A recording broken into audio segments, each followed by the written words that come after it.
In 1891, something strange happened inside the halls of Bulgarian royalty. Prince Ferdinand had just acquired a new painting. When his ministers saw it for the first time, they weren't just surprised, they were terrified. They were so disturbed by what they saw that they instinctively made the sign of the cross right there on the spot. Not once, every single time they passed it. That painting was a portrait of Lucifer.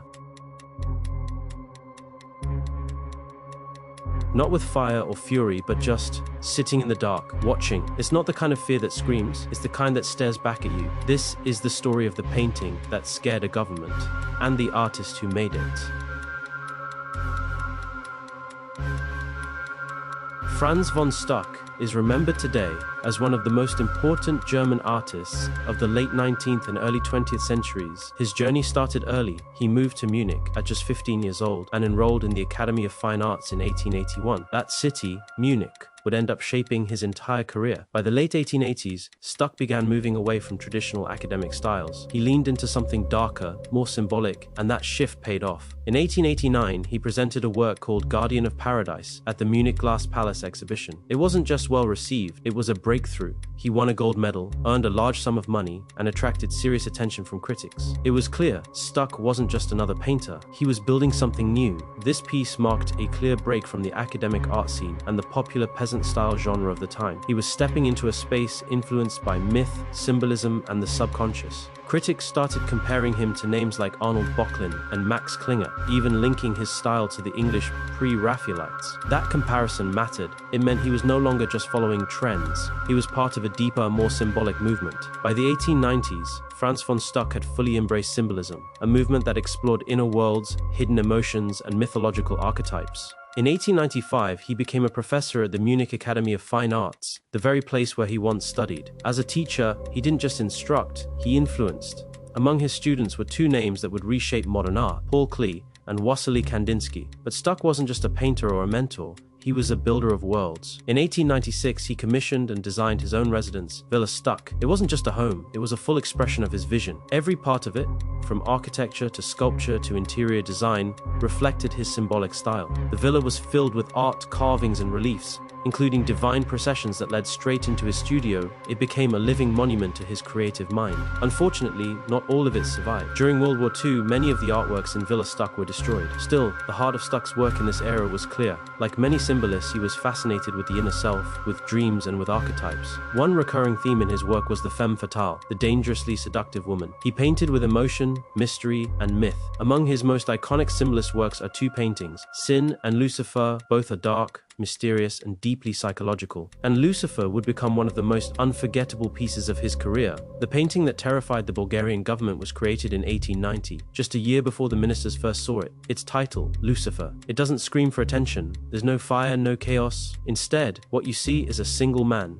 seated in darkness. He's naked, his legs are tightly pressed together, his left hand props up his head, and his eyes, they don't look away, they stare directly at you. There's something unsettling in the silence of it all. He's not attacking, he's not even moving, he's just watching, thinking, maybe even plotting. His pose is eerily similar to Rodin's The Thinker, but while Rodin's sculpture reflects contemplation, Stuck's Lucifer feels dangerous. There's tension in the stillness. And while Rodin's work became widely known later, it's unlikely that Stuck would have even seen it at the time. One strange detail: Lucifer's right arm bends back awkwardly, his hand touching something just out of view. In the original painting, it's unclear what that is. But when you look at Stuck's etching of the same work, the answer becomes clearer. It's a wing. In the etching, Lucifer's massive dark wings come into full focus. One wing stretching from his right side, the other wrapping behind.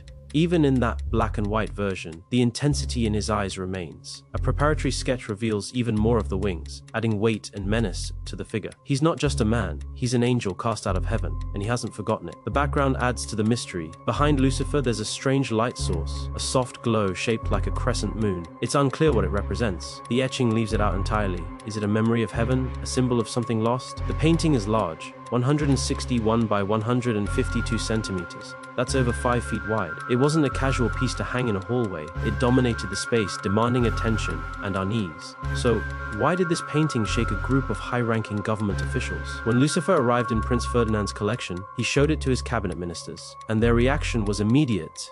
They were so disturbed that they instinctively made the sign of the cross, not just once, but every time they saw it. It wasn't fear of violence. It wasn't about some grotesque image. What rattled them was deeper. It was the presence in the painting, the stillness, the power. Stuck himself loved telling this story. He repeated it often, almost proudly, that his painting could shake a room of politicians with nothing more than a silent, seated figure. What made Lucifer so unforgettable wasn't horns or fire. It was the emotion behind the face, the intensity in those glowing green eyes. Eyes that burn with loss, with envy, with exile. He doesn't rage, he simmers. It's not just a portrait of the devil. It's a portrait of someone who remembers heaven, and that memory turns into something else, something colder. The fear this painting triggered wasn't just spiritual, it was psychological. The longer you looked, the more it felt like he was the one looking back. As the 20th century rolled on, the world of art changed, and not in Stuck's favor. After World War I, the symbolic, dreamlike themes that had defined his career started to feel outdated.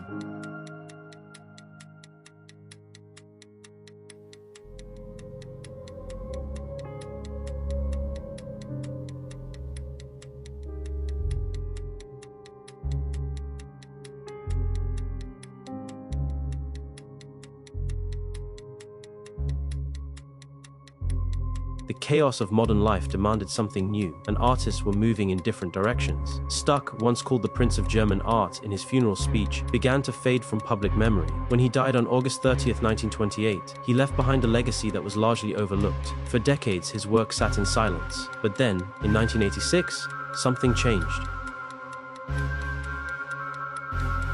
Villa Stuck, the same home Stuck had designed himself, reopened as a museum in Munich, Germany. With it came a wave of renewed interest in his life and art. Critics and historians revisited his paintings, re-evaluating what he had created, and while opinions still varied, one thing was clear: his symbolic language, once dismissed, still held something powerful. Many came to see that his themes weren't just old-fashioned fantasies. They were layered metaphors for passion, for conflict, for the struggles between love and power, temptation and control. These ideas hadn't aged. If anything, they still echoed. So what exactly made a room full of government ministers feel the need to cross themselves every time they saw this painting? It wasn't gore, it wasn't violence, it was stillness, the kind that unsettles you deep down. Stuck's Lucifer doesn't jump out at you. He doesn't scream. He sits in silence, staring, thinking, and that silence is loud. What people saw wasn't just the devil. They saw regret, envy, exile, a fall from grace that left behind a mind still burning with thoughts of revenge. The painting doesn't show evil in action. It shows evil in waiting, and maybe that's what made it so terrifying.